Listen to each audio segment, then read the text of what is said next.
Jane, Spencer, ano ginagawa mo rito?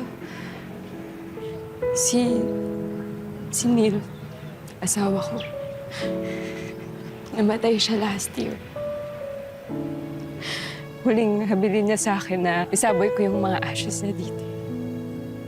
Kung saan kami nagkita, kung saan kami nagde-date, kung saan kami nag-meet.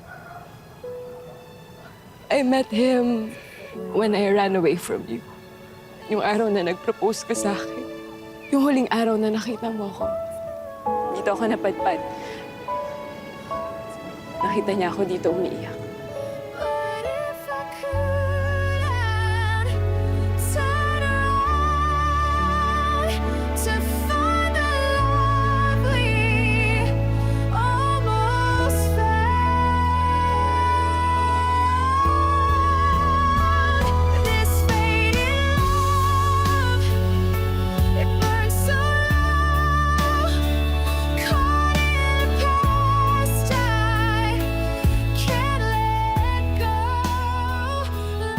oo pre.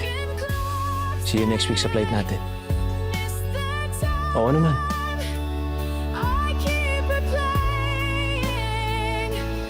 Handa na ako. Oo pre. Nabigay ko na sa misis mo yung mga pasalubong mo. Tuwang-tuwa nga yung mga chikiting eh. Salamat pare ha. Na-expect na nila yan eh. Kasi alam nila na hindi ako makakauwi. Alam mo, buti ikaw, finally. Ginamit mo na yung bakasyon mo, nakauwi ka. Anong balak mo niyan? Eh kaya ako naman di ginagamit yung mga bakasyon ko kasi wala naman akong uuwihan dito. Sige na pre, ingat.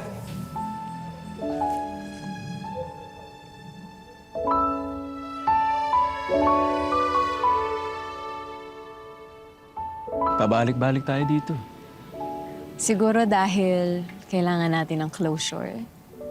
Nakapag-closure na tayo. Binubuksan at binubuksan lang natin yung sugat.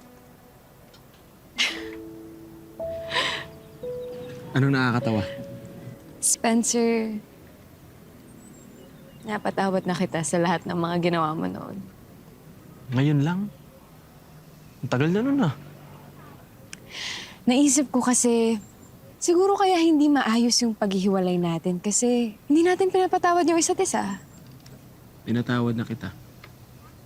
Hindi pa. Kasi hindi pa ako nagsusorry. I'm sorry dahil naglaho ako noon.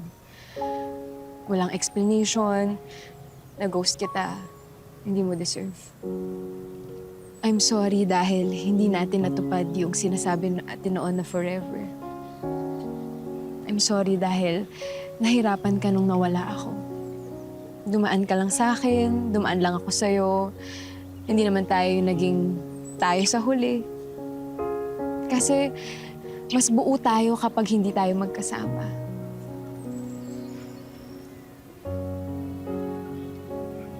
I hope you have a good life.